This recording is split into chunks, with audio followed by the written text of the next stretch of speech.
Bagong, nan. Padha rarja sak praptamu Bagong.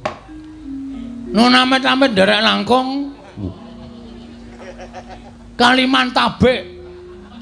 Tinebena iki ladune dumawahing tawang ngono lan tawang ana lintang. Ora iso omongane kok. Kepareng kula ngaturaken sembah pangabekti kula kunjuk sinuwun. Dudu kuwi king ndak dangu. Lho, lha pripun? Padha rarja sak praptamu. Wilujeng niring sambikala kepareng kula ngaturaken sembah pangabekti kula kunjuk sinuwun. Iya Bagong. Pangestuku tampanana. Kula pundi nggo jimat paripen dayanana ing kasantosan.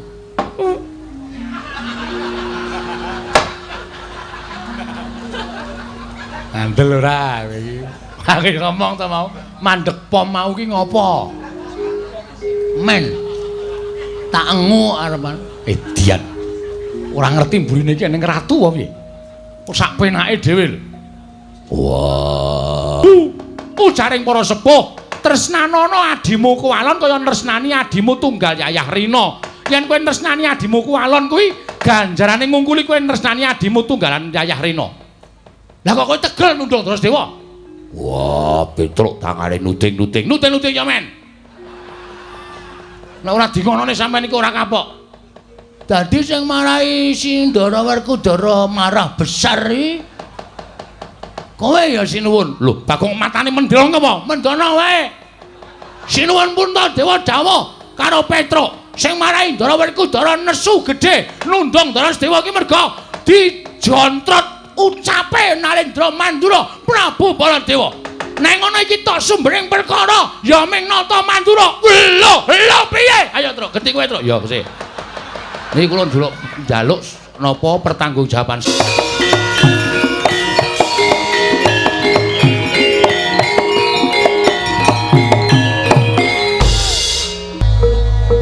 Werkudara. Nggih.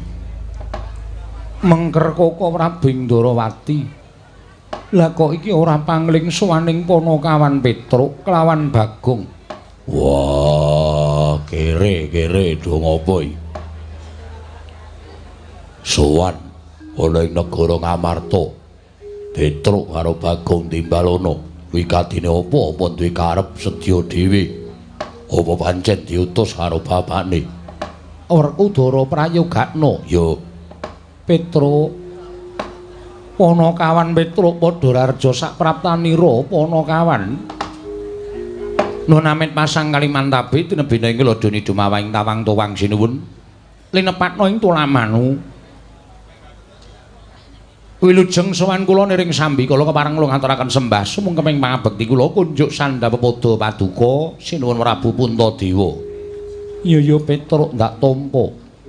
Pangestuning sun tampanana kula pundi nggo jimat paripih dayanana ing kasantosan.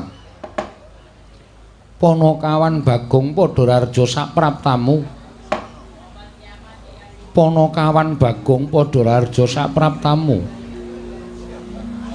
Panakawan Bagong padha rarja sak praptamu. Werkudara, apa? Bagong tak timbali kok meneng wae. Saja isih mumet sirahe. Wah, tak jenggung bathuke. Gong, timbali. Sapa? Kowe. Sing nimbali? Sinuwun Punta. Bagong, nan. Padha rarja sak praptamu Bagong. Nun amit-amit nderek langkung. Kaliman tabik. Tinebena iki ladune dumawahing tawang ngono lan tawang ana lintang. Ora iso omongane kok. Kepareng kula ngaturaken sembah pangabekti kula kunjuk sinuwun. Dudu kuwi king ndak dangu. Lho, lha pripun? Padha rarja sak praptamu. Wilujeng niring sambikala kepareng kula ngaturaken sembah pangabekti kula kunjuk sinuwun. Iya Bagong.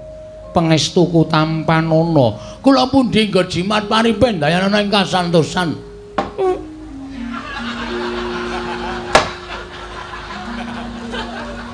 Andel ora iki. Aku ngomong to mau, mandeg pom mau ki ngopo? Men. Tak engu arepan. Dian. Ora ngerti mburine iki ning ratu apa piye? Kok sak penake dhewe lho. Wah, Petruk padha slamet kamu. Wilujeng Ndara, bekti kula kunjuk. Iya, Petruk tak tampa. Bagong. Nun, Padha Raja sak praptamu. slamet. Wong edan ora basa karo Bendara. Aku tak kon nglus-nglus sira kok tok-tok. Wah, aku ngono kuwi mergo tresna karo kowe. Tresna kok nglarani. Ayo karepmu, karepku padha kowe mau lho, sirahmu tak ulung kowe iki dilus-lus. Tresna karo abdi ngono kok mak jelu. Mongko drijine kaya driji gendruwo. Gendruwo cengelmu. Ayo arep. Gedhe tenane. Cleng ngono nang ngendas ya, Tru. Ya di ngapura Ndara iki tresna karo kowe kok. Pengetunipun Ndara Werkudara wilujeng bekti kula kunjuk. Iya, penakno. Nggih, sampun mboten kirang kepenak. Petruk padha Raharja. Ndara Janaka wilujeng bekti kula nggih, Iya, Petruk. Bagong padha Raharja. Pengetunipun Ndara Janaka wilujeng bekti kula kunjuk. Iya ya Bagong tak tampa. Petruk padha Raharja sak praptamu. Sapa iki nggawa sound system? Wow. Sapa, Gong? Sinuwun Prabu Baladewa sro tenane. Ora nganggo tes-tes ngono. Petruk padha Raharja sak praptamu peng nang kuping. Ngerti omong aku sro dadak omongnya kowe. Nggih, pun meneng ora dadak omong kowe ora.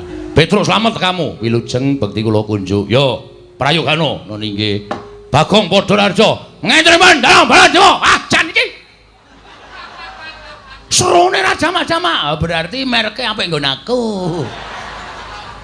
Nggonamu ming toa. Nggon aku jos ya, Tru. Cangkem jembare kok ngene. Ha iya. Srone ra jama wilujeng bekti kula kunjuk. Yo, tak tampa. Nah, semono wae penak kok. Dicilikke salu meneh. Apa? Apa Gong salume? Volume ya salume ora. Ora usah seru-seru wong kene jak omonge rung budhek kok. Prayogana mulunggu. Nggih, sampun mboten kirang prayogi. Petruk dalem. Ana wigati apa Petruk? Dene sira sowan mongko tanpa tinimbalan Petruk.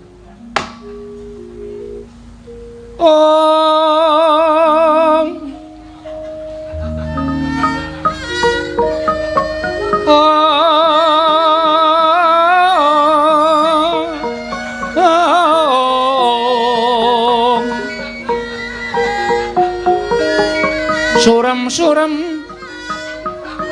Dewangkara kengken ler mangus kang layon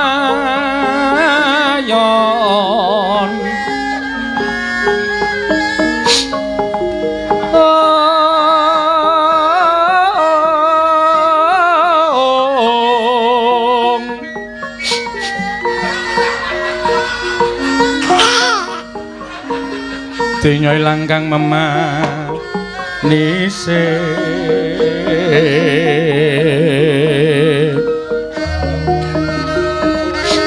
wadananira layu kumel kudem rah nyomaratani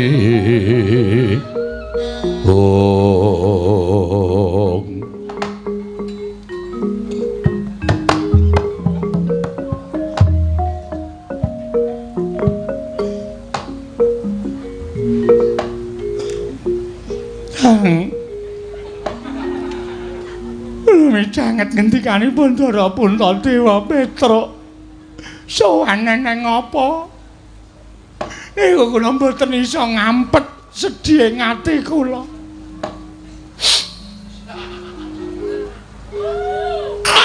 Ayo. Lapke sarungku tak ajar kowe. Kaya jeli. Ana apa Petruk? Mugi dados nang kawuningan. Aja mundur. Pun wonten sewulan iki bapak niku sakit. Bapak niku lara, Ndara. Bapakmu Semar nandhang raga, mboten olahraga. Lara. Iya lara kuwi basane raga. Nggih. Lara apa, Petruk? Mboten ngerti. Awake wis ora duwe kekuatan. Ming gletak teng amben mripate kecap-ketip. Wis ora iso maem nek dombeni wis bali muntah-muntah. Ora niki nunggu sesasi kali Gareng kali Bagong bapak. Ya, Gong.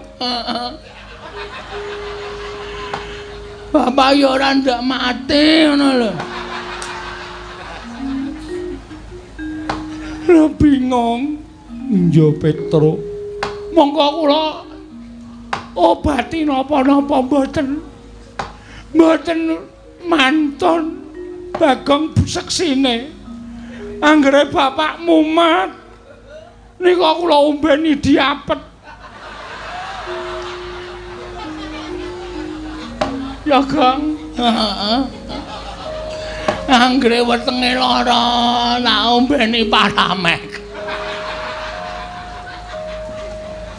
Mboten mari. Iya. Ya bareng sawijining dina kula tilem, Gareng tilem, Bagong ya turu. Merga wis pirang-pirang dina ora iso turu merga nunggu bapak. Dumadakan bapak niku mbuh sing bantu sapa kok tenguk-tenguk. Kula tangi. Terus bapak niku paring dawuh jam 1:30 nek mboten klentu. 1:30 dalu. Iya. Bapak paring dawuh ngeten iki. Petruk. Wis esuk-esuk tak kongkon menyang ya, Le. Terus Gareng tangi. Terus niki tangi mung nguyuh terus turu meleh. Ora tau tak gagas. Terus bareng anu bapak ngendika ngenten iki. Petruk kowe tak kongkon ning negara Ngamarta. Aku nyuwun Pandhawa 5 dokon rawuh ning Karang Kadempel kene sinambi mundi pustaka Jamus kelima sada. Enten niku sesuk-esuk tit mangkata. Bar ngoten niku terus bapak nggletak meleh klumbruk. Lara meleh. Kula ngotong-ngotong teng amben meleh. Terus kula ngejak Gareng ayo reng sowan ning Pandhawa. Gareng boten purun pun Gareng melu migren sakniki. Turu teng jajare bapak. Gareng yo melu lara. Nggih. Lelakon kok kaya tumpuk matumpa-tumpa. Aja nganti kula yo melu lara, Bagong yo melu lara, Bagong kula jak sowan mriki ingkang wigatos. Mugi para Pandhawa keparenga mituruti dados panyuwune bapak rawuh enten Karang Kadempel sinambi mundi pustaka Jamus kelima sada duka ajeng napa kula ora ngerti. Ning kula percaya sowan kula dhateng sanuwun para Pandhawa menika merga Pandhawa menika satria ingkang ateteken ati suci pepayung budi rahayu. Pandhawa menika ngertos dhateng kesaenanipun bapak, ngertos dhateng budi pekertinipun bapak anggenipun tansah mbantu dhateng para Pandhawa mesti kemawon Pandhawa mboten badhe kawratan rawuh wonten ing Karang Kadempel. Kula kuwatir nek Pandhawa mboten rawuh teng Karang Kadempel bapak selak bablas mboten wonten. Mula Ndara kula suwun kanthi sanget Ndara-ndara Pandhawa keparenga rawuh wonten Karang Kadempel dinten iki ugi sareng sak lampah kula. Werkudara. Iye. Gagas ature Petruk. Lah kok dadi atiku keloro-loro Yayi. Ing atase Pandhawa kuwi dimong dening Kyai Semar. Lah kok Kakang Semar nandhang sakit kok awake dhewe ora ngerti. Apa Pandhawa kuwi wis wuta marang lelabetaning Kakang Badranaya? Rasa nangis. Wagu. Werkudara kok nangis. Adikku keloro-loro. Petruk. Nun. Kowe ora ngabari karo Pandhawa nek bapakmu lara. Bapak niku ora iso ditinggal nek kula ajeng metu saka lawang wis watuke ngikil ngoten niku terus kula ora tegel ninggal ya, Gong. Heeh. Mula nyuwun pamunten kula mboten nyaosi kabar ning sing wigati. Bapak wis paring dawuh ngoten niku kula wis tentrem. Mula dinten samangke kula aturi ngetapaken para kadang sinuwun monggo sareng sak lampah kula sowan dhateng Karang Kadempel damel lega penggalih Bapak. Mbok menawa Bapak Semar Kerawan Pandhawa menika tumuli waluya nirmala temah jati, jati temah mulya. Iya, Petro, nggih. Ning aku njaluk ngapura ya, Petro. Sebabe yen Pandhawa mbutuhke Pandhawa 5 cacahe dina iki ora kelakon. Kok iso? Merga etungen Petro ana ingkang gotang. Lho, gotang pripun? Bendara Muragil Sedewa lunga saka negara Ngamarta. Lho. Ndara Ragil lunga tindak? Iya, Petro. Mongko sangertos kula Ndara Sedewa niku satriya manut-manuting satriya lho. Ora tau kesah saking kasatriyan, ora tau tindak saka negara Ngamarta, kok iso tindak ninggal negara Ngamarta, ninggal Pasewakan iku mesti enten perkarane. Perkarane napa kula tak takon? Perkarane apa iki? Kusik to, Gong, kusik. Ya aku nek wis nganggo seragam SD ngene iki. Mbok lho nek nganti aku ngamuk. Oh ngono kok seragam SD. Abang putih to? Ha iya. Aku lambene ora putih, teles e. Oh ya wis. Mau kathok-tok aku. Sebabe pripun? Petro, Nun. Koko Prabu Ndarawati rawuh. Nggih. Nyuwun ngampil pustaka Jamus Klimasada kinarya tumbal negara ing Ndarawati nggone ketaman Pegebluk. Nggih, terus rawuhing Koko Prabu Ndarawati bareng lan Koko Prabu Mandura. Nalika semana Pandhawa kabeh wis padha mathuk pustaka diparingke ngampil Koko Prabu Ndarawati. Ya mung Sedewa ingkang nggondheli pusaka Jamus Klimasada. Dasaripun Ndara Sedewa nggondheli pusaka Jamus Klimasada mboten entuk diasta dening Sunan Prabu Ndarawati, dasare napa? Dasare merga pusaka kuwi panguripaning Pandhawa uga panguripaning kawula Ngamarta. Turta didadekke tumbal kuwi ora bakal bali wutuh maneh utawa gedhene ora bakal bali maneh marang Praja Ngamarta. Yen to Ngamarta kelangan pustaka Jamus Klimasada bakal kasangsaya uriping para kawula, Pandhawa bakal asor derajate, luwih-luwih ora bakal duwe kekuatan.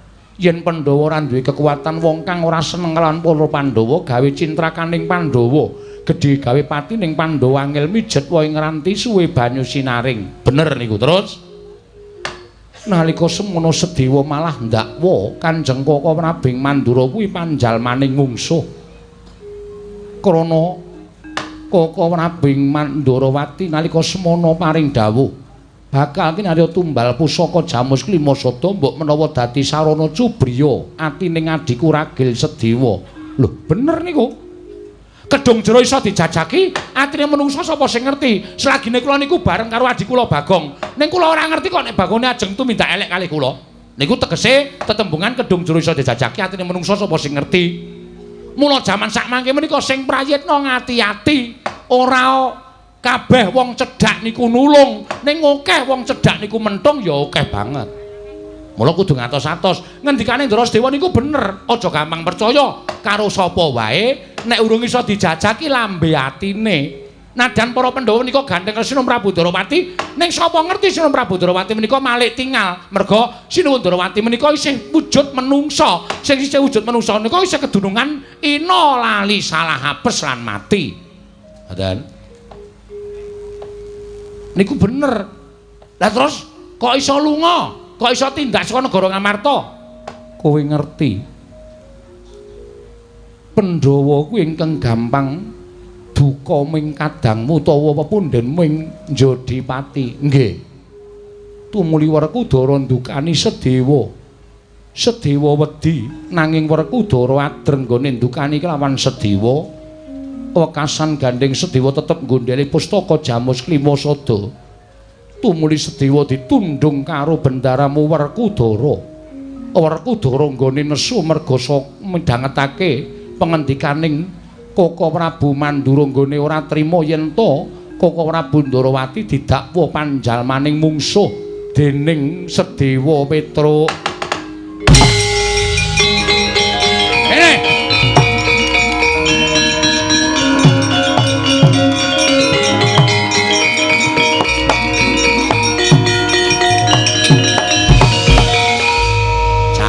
Undering perkara iki menungsane. Lah kok dadi sampean mentala nundung Kang Rayi Ragen niku nuwun sewu kula dasare napa kula tak takon. Ing perkara sampean dasare ngeboti Asuna Prabu Ndarawati sampean mentala nundung Kang Rayi Ndara Sedewa. Monggo panjenengan prisa piyambak. Ndara Sedewa niku sapa? Ndara Sedewa niku rayi panjenengan monggo beda ibu. Ujaring para sepuh tresnanono adimu Kualon kaya tresnani adimu tunggal Yayah Rina. Yen kowe tresnani adimu Kualon kuwi ganjarane ngungkuli kowe tresnani adimu tunggalan Yayah Rina. Lah kok kowe tegel nundung Ndara Sedewa? Wah, Petruk tangane nuting-nuting. Nuting-nuting ya, men. Lah ora dingonone sampean iku ora kapok. Dadi sing marahi Sindara Werkudara marah besar iki kowe ya sinuwun. Lho, Bagong matane mendhong apa? Mendono wae. Sinuwun pun ta Dewa Dawa karo Petruk sing marahi Ndara Werkudara nesu gedhe nundung Ndara Sedewa iki merga dijontrot ucape Narendra Mandura Prabu Baladewa. Neng ngono iki tok sumbering perkara ya ming nata Mandura. Lho piye? Ayo, Truk, genti kowe, Truk. Ya, Gusti. Niki kula njaluk napa pertanggungjawaban sampean. Kula ora trima nek sampeyan terus mentala karo Ndara Sedewa. Nek nganti Pandhawa niku godhang kurang siji, jagat niki geger. Monggo Pandhawa niku utusane ngadil. Pandhawa 5 niku wis dadi perlambang. Dasaring negara niku 5 cacahe manembah niku 5 wektu. Kok dilangi siji niku terus kula tak nyuwun prisa. Dasar sampeyan apa? Ayo, Gong. Heeh, arep ngomong apa saiki kowe? Sing dadi to sumbering perkara iki meng kowe. Nek kowe ora nesu-nesu, terus kowe ora ngubupi penggalih Ndara Werkudara, ora bakal lakon kahanane nungsang puyang kaya ngene. Lho, sejatine aku ki ming ngandhake nek Sedewa ki wani karo Yai Prabu Kresna. Aku ora trima Yai Prabu Kresna ki diwani karo Sedewa. Tantrimamu kowe aja terus ngembet karo Ndara Werkudara. Genti kowe, Truk, aku wis kangen kowe mumet ya. Terus saiki kula tak takoni anane kanane kaya niki sampeyan ajeng pripun? Nek kanane kaya niki sampeyan ajeng pripun? Nek umpama sampean kon kula goleki Ndara Sedewa, sampean mesti moh. Nek sampean moh goleki Ndara Sedewa, niki sing tuna Petruk. Tuna sebab apa? Lho, bapak ora lakon ngrawuhke Pandhawa 5 cacahe. Mbok menawa Pandhawa 5 cacahe niku dadi srana ngusadani bapak nek Pandhawa ora lakon rawuh teng Karang Kadempel, bapak saya lara. Nek bapak saya lara, kembange Walara niku mati. Nek bapak mati sing kelangan Petruk. Ayo, Gong, sak aku ndek kata-katae. Oh iya. Karo mikir karo iki nang ndek kata-kata sik terus terus. Aku lagi pandeng-pandengan. Oh iya. Lho, nek nganti bapakku lho mboten wonten. Nek nganti bapakku lho ora ana. Niku nek ditelusur perkarane sampeyan sing lumpat kejaba Ndara Werkudara, kowe sing salah, Bol. Lho. Bol piye? Jenengmu Baladewa Tuntang Bol kok ora gelem. Mula ganti bangkean. Edian, Bagong malah saya wani karo Baladewa. Lah kok dadi kowe ngucap nek nganti bapakmu ora ana perkarane Pandhawa ora tekan Karang Kadempel.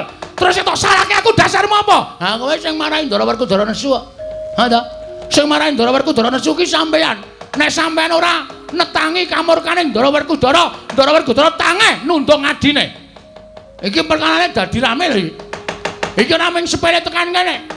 Tinimbangane Bagong ora iso mboyong Pandhawa tekan Karang Kadempel, luwung Bagong mati nang negara Ngamarta. Bangane Bagong weruh bapak tekaning pati ora kelakon penjangkane. Heeh ora, Truk. Nek arep mati ya. Waduh. Truk mbok sing apik cangkeme, Truk. Aku wis gleleng banget e. Oh ya muni ngono. Anakku cilik-cilik. Oh, iki ora lahir batin belane bapak, Truk. Iki sing dadi perkarane. Mula perkara iki kudu dirembug, ora mung dirembug. Ning kudu dipiye carane? Ndara Sedewa kudu ketemu. Sing kudu goleki sampeyan ora sudi, kowe ya. Ngene piye kowe? Muni piye kowe? Truk kene wis panas lho, Truk. Heeh.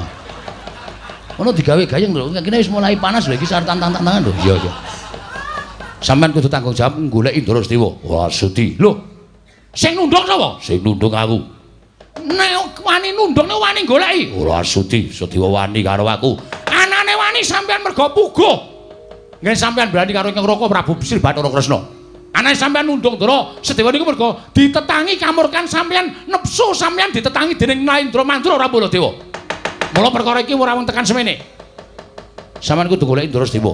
Ora goleki Ndara Sedewa, kula sing ora trima. Wah, ora trima kowe arep apa? Ayo, Gong, iki gayeng iki, Gong. Kono piye kono? Gone kene wis Ndara Werkudara wis muni ora trima arep ngopo. Iki mung kari sak kata dadi iki.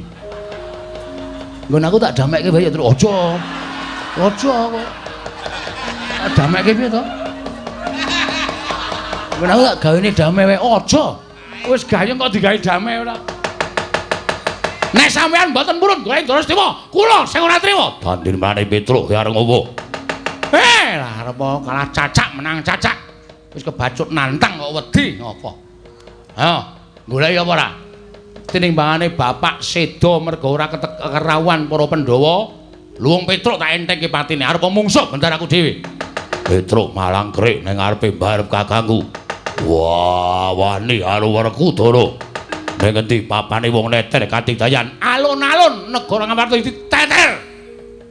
Petruk apa Werkudara sing tekani pati?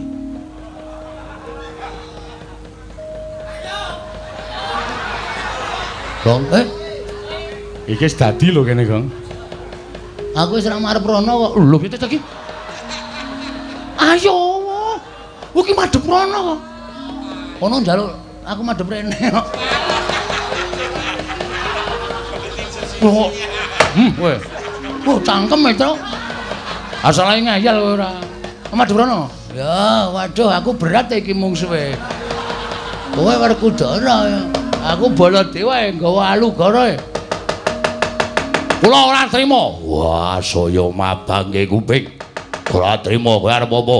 Pokoke nek sampeyan ora gelem goleki Ndara Sedewa, kula nyuwun mampun tetep wani karo sampeyan. Petruk ora mlayu tak deplok ndasmu.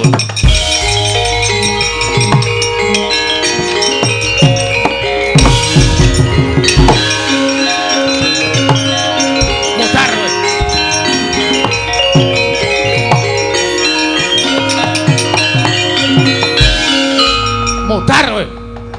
Kapokmu kapan kowe? Kepidak cengelmu kowe megap-megap kowe. Tak anggap ming siji wae nyawaku, ha. Cah gleleng e. Rumangsane. Iki kowe ngerti ora? Aku nek nganggo seragam SD wiwit lulus saka SD Pakel kene. Ora tau aku ganti. Mergo aku ora neruske nang SMP ya ming SD terus.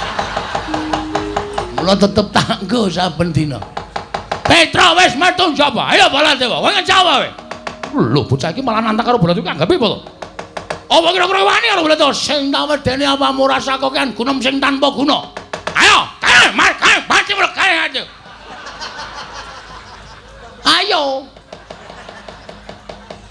Ayo, kowe ono ayo. Iki nek ora gendana, iki engko ndak lilimbukane kewengan. Yo. Cek-cek yo.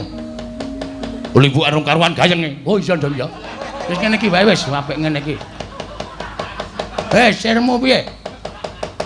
Butuhe kok kudu bali. Mboten, kula mboten ajeng wangsul. Siji Ndara Werkudara, loro Ndara Baladewa nek ora iso goleki Ndara Sedewa kinarya jangkeping Pandhawa supaya rawuh teng Karang Kajempel, rawe rantas malang-malang bakal tak putung. Wani karo Baladewa sing tak wedeni awakmu. Wah, dalah. Bagong wis ngalake Pra Baladewa pesantren Sanjara Langit. Kowe iso ngalake Bagong sasat iso ngombe es krim. Biyen sak omong-omong aku. Neng endi? Pamane neter kate ayo. Jemetu Jawa tandinge kerjauan.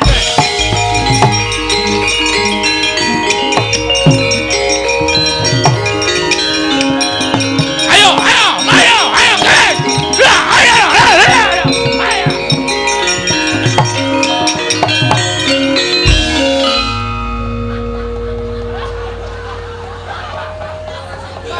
bola-bali nek cah edan.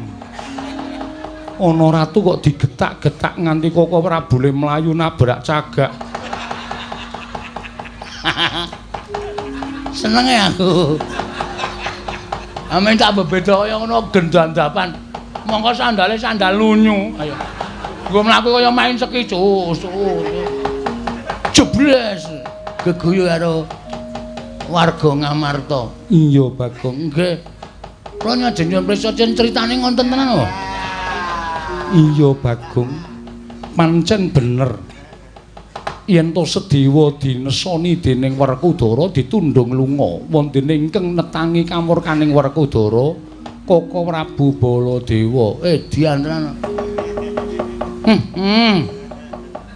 Padha kaya ngono ya Nayaka Praja Negara Ngamarta.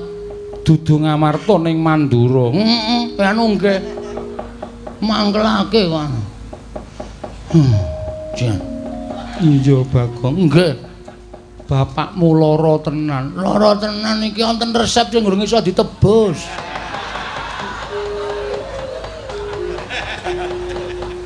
Resep saka sapa?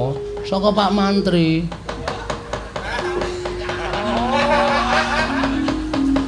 Resep saking Pak Mantri tulisane Poliklinik Rebo.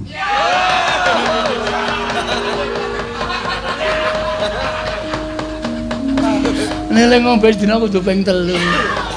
Iya. Lah kaya ngopo Bagong?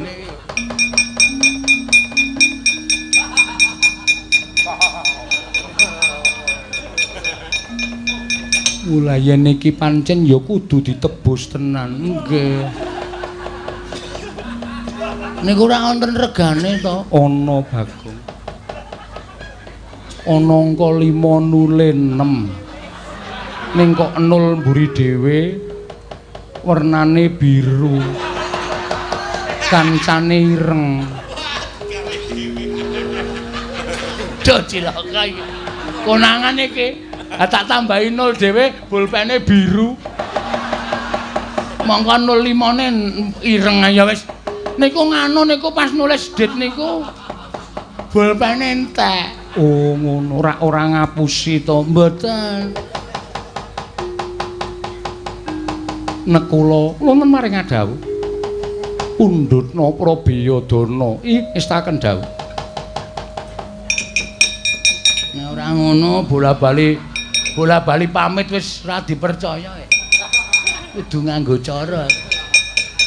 Menika ora iya. Ditung dhewe Bagong. Nggih. Iki nek wis gepokan ngene iki wis jangkep. Weh, sapa ngerti nang tuyul. Soale sakniki niku wong niku do golek sugih niku do beribu macem-macem. Ngandel ora kurang siji. Ya sing siji ya anake Semar ya nganggo ragat ora ming paitan cangkem.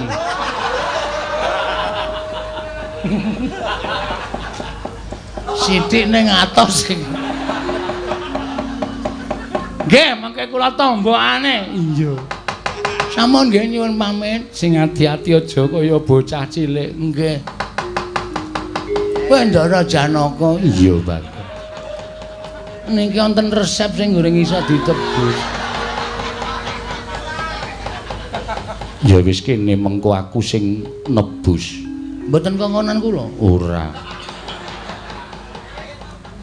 Semar ki momong aku pirang-pirang taun nek ming nukokke tombo aku rak ya gelem ora bakal wegah. Pun kula tukune dhewe mawon. Ben obat tukoke obat tidur ngono ras. Semar kok dombeni ro ngemplek ra wis mudhar. Mane ming gerang-gereng pareng nyuwun pamit sinuwun. Sing ati-ati aja kaya bocah cilik. Nuni nggih. Nyuwun tambahi pangestu nggih, Den. Iya iya.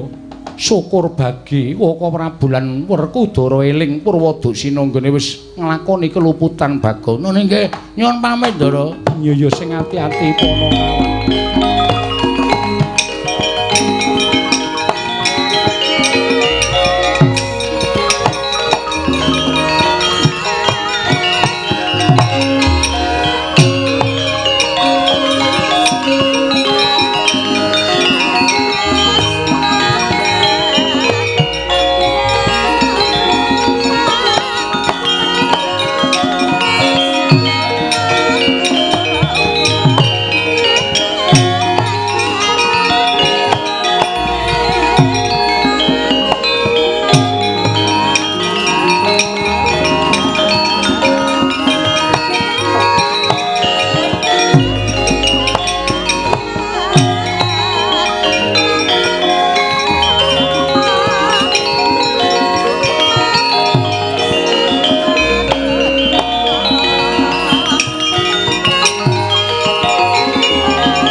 Arjuna wonten maring Adawu. Ndak suwun Si Adi supaya isa mranata kanan negara Ngamarta aja nganti padha kasempyok ing aradan ingkang padha nglakoni bandayuda nuning ngestaken dawuh. Yai Nakula wonten timbalaning Adawu. Kinarya lega penggalih Kyai Semar, ayo Yayi ndhisiki sowan marang Karang Kadempel. Wondene katentremaning praja ndak pasrahke lawan kadangku Yai Arjuna ngestaken dawuh. Kula nuwun ngestaken dawuh monggo ora kula dherekaken. Babar pisan budalna kang padha seba ingsun kundur ngedaton kawula nuwun ngestaken dawuh. Nyun pamit madal pasilan sing ati-ati aja kaya bocah cilik Yayi Nakula. Purna gatine mananggilan. Sanata kundur ngedaton jelok saking dampar kencana knapit gambaran gading kadhiraken sanggaring Promban Cedi manggung tetanggung Jaka Paloro ingin sami ngambil patraning keprabon kawistingan saking Mandra tindak Nyosri Naranata lamun katinon saking Mandrawa kaya tansah sesanti kamulyane.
totol pitik.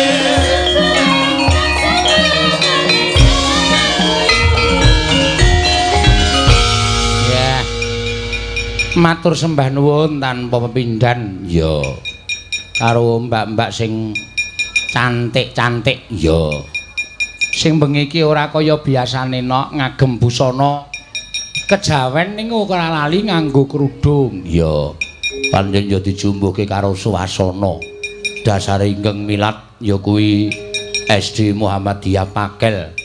Iya, program plus Ngayogyakarta milat ingkang kaping 53 tahun. Ya. 53 tahun ki menungso lumrah ya utawa jalma ya wis menep penggalihe wis manjing mangsa-mangsa sepuh ya tegese wis arif lan bijaksana pancen ya bener.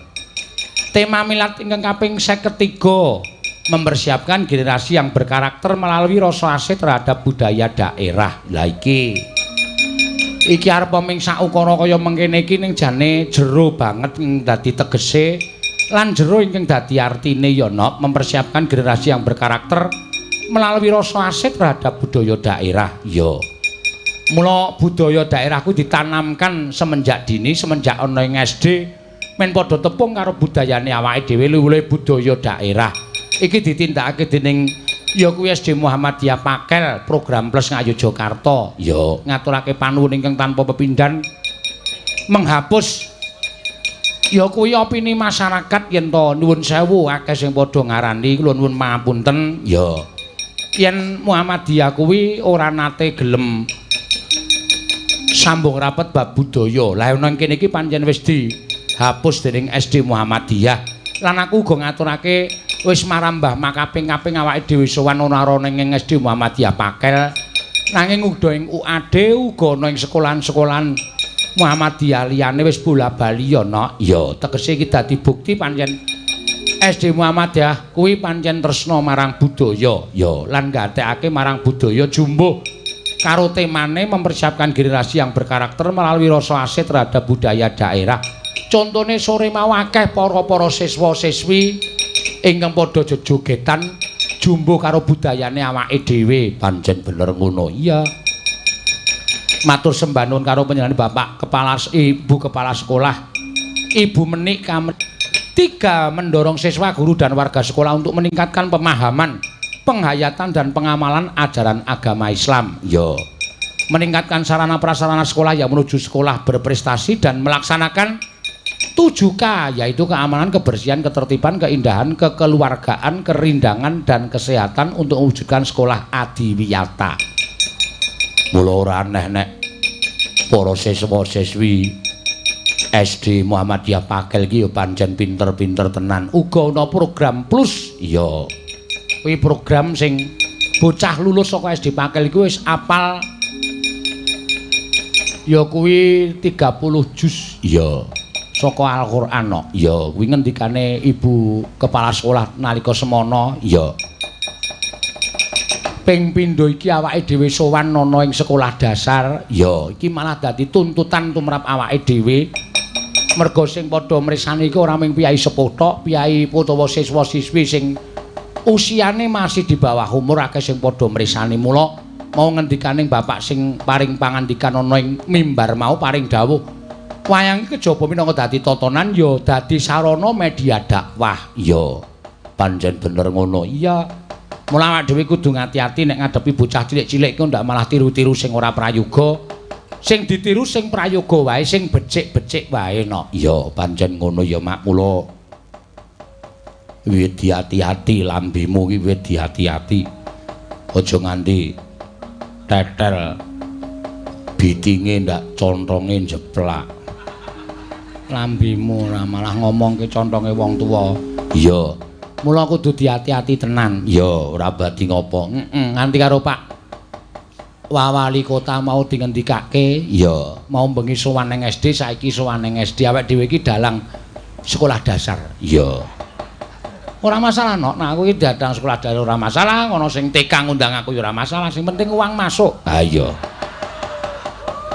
Kudu manjing ajur-ajir wong sing jeneng wayang ki saiki wis fleksibel kok. Iya, fleksibel ya mak iya dienggo apa-apa kena. Nek mbiyen wayang kuwi ya jaman kunane wong piyai Jawa dienggo tradisi kaya ta merti desa, merti dusun lan sak piturute. Iya. Ning saiki wis ora, saiki apa-apa wis mlebu ning nggon wayang lan iki adhe matur nuwun iki tanpa pepindhan. Nek ning sekolah SMA wis bola-bali, ning kampus wis bola-bali. Ning malah arang-arang lho iki ana SD keparang nimbali karo pergelaran wayang kulit ki ya arang-arang banget. Iya, pancen ya ngono ya mak. Iya, mulai iki mujudake sawijining kanugrahan iso memperkenalkan wayang kelawan para bocah-bocah, para siswa-siswi sing lenggah ning SD Muhammadiyah Pakel kene no. Iya. Mergo ora ketang sethithik ngelmu wayang ki mlebu ana ing pelajaran basa Jawa nek isih ana. Iya. Ya isih pancen ana. Iya, pelajaran basa Jawa iki kadang kala pertanyaane malah angel-angele ora jamak-jamak. Iya. Mula awak dhewe ngaturake panuwun lan ndedonga ngersaning Gusti ingkang Maha Agung. Iya. Mugi-mugi SD Muhammadiyah Pakel ngene saya ngrembaka, saya kajuara lan luar biasa dene taun ajaran 2020 iki wis entek kuotane no. Wo, wis kebak. Dadi wis ora ana iso nitipke anak ana ing SD Muhammadiyah Pakel. Nek gelem inden sok taun 2021. Oh iya ya mak, iya pancen saiki modele inden. Iya. Wong nanggap wayang ki nek ora inden 6 sasi ora entuk dina. Iya. Ngono lho. Dadi ya Pak kudu inden tenan nek mengancang-ancang nanggap wayang kok sesasi 2 sasi wis kentekan dina. Oh iya ya mak, iya. Mula piagaku ya tak nehi program Yoga Plus. Iya. Plus ranyaur. Ah iya. Rapopo iya matur sembah nuwun tanpa pindhan. Heeh, ya karo diwaca lawala-nawala sing tumiba ya ana pira. Sementara iki lagi beberapa ya. Nderek nyuwun lagu Caping Gunung. Bucange ngatur Pak Wakil Wali Kota, pimpinan PDM, Kepala Sekolah SDM Pakel, warga PWKS sarta para lenggah sami nuwun. Oh iya, sapa? Panjenengane Bapak Wakil Bupati Gunung Kidul Bapak Imawan Wahyudi. Oh iya. Luar biasa panjenengane rawuh ana ing papan kene nok. Pendak-pendak awak dhewe sowan ana ing Gunung Kidul panjenengane ora tanate kantun, ora tanate keri mesti rawuh, mesti ngestreni sawijining pangareping praja ingkang tresna nyar wayang kulit ya panjenengane Bapak Imawan Wahyudi iki. Ya pancen bener ya Mak, matur sembah nuwun tanpa pepindhan. Ado-ado saka Gunung Kidul rawuh mrene kepareng ngestreni milad ke-53 SD Muhammadiyah Pakel kene no. Ya. Dene angka 2. Assalamualaikum kula Fajar. Oh nggih, walah kowe wis kaya entuk job malahin Fajar. Ya iya. Ya wis ora apa-apa. Matur sembah nuwun tanpa pepindhan. Heeh. Ayo diaturake mbaka siji mbaka sithik no. Ya. Karo sinden-sindene awake dhewe iki mapan ana ing lapangan Sido Kabul. Ya. Sorosutan. Wah jan sorane ndi-ndi kacarios atur Bapak Ibu guru mbiyen kula menika sabanipun wonten Sorosutan mriki mila kula tepang kathah sanget kan warga Sorosutan mriki. Oh iya ya Mak, iya mau. Mulane aku reuni ning mburi kelir mau gayange ra jamak-jamak. Iya. Ana sing wis ganti untune, ana sing wis kancaku mbiyen wis tuwa-tuwa banget no. Iya.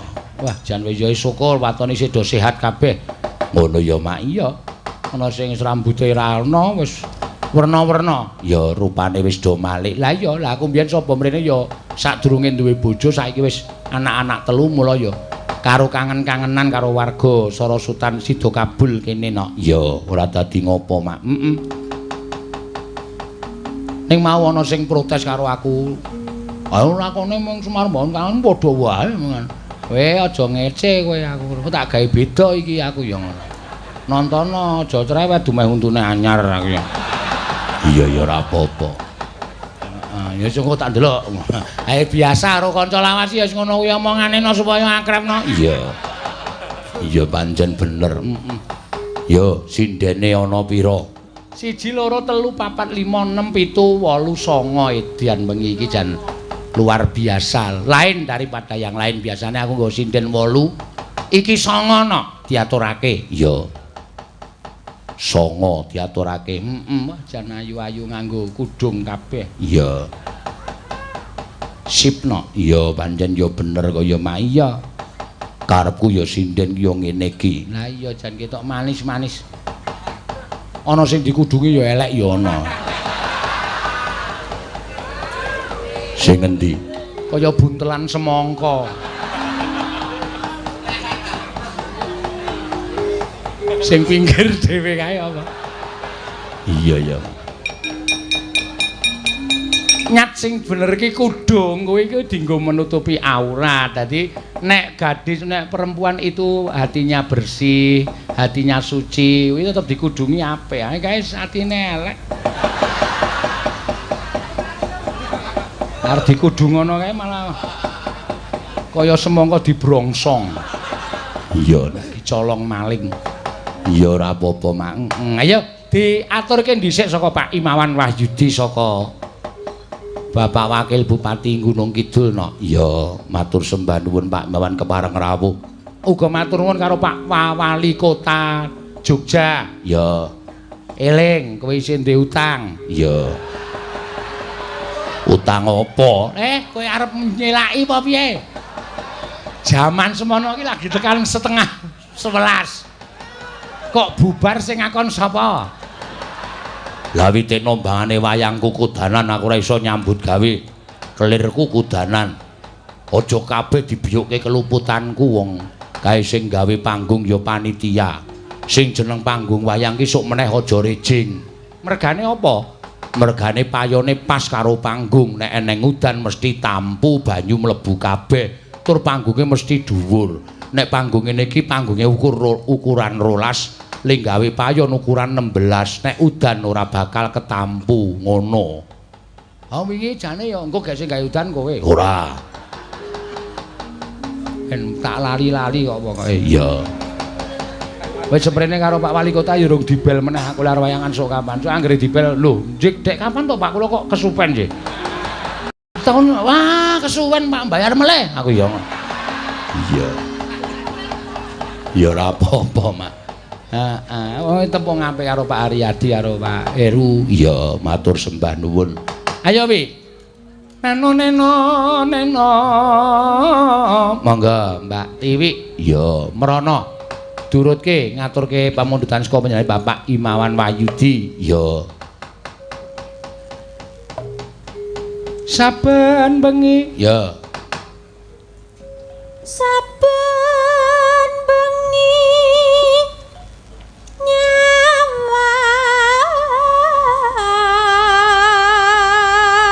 Ko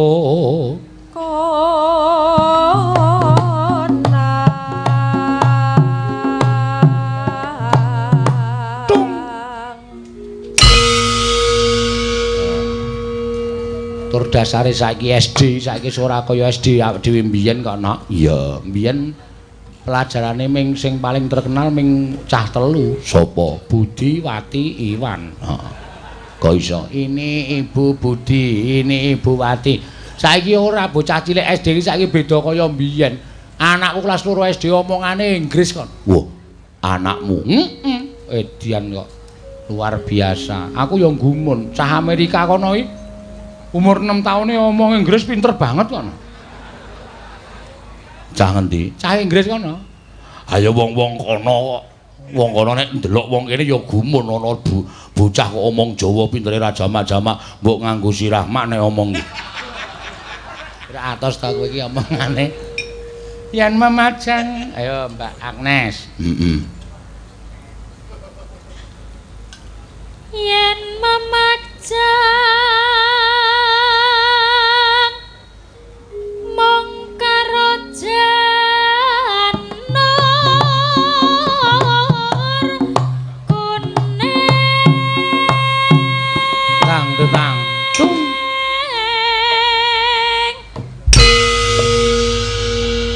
Yuga Nawala tiba. Selamat ulang tahun yang ke-53 SD Muhammadiyah Pakel. Semoga sukses dan berkembang. Oh iya. Kula nyuwun pramen diiringi gending sinom nyamat. Oh iya, ingkang nyekar Mbak Tatin Lestari Handayani. Sing dikarepke pramen apa iki, Nok? Ya mbok menawa pramen ketoprakan. Ya salon-alon mengko. Heeh. Sembah nuwun. Ya. Kembang wae. Monggo Mbak Ika.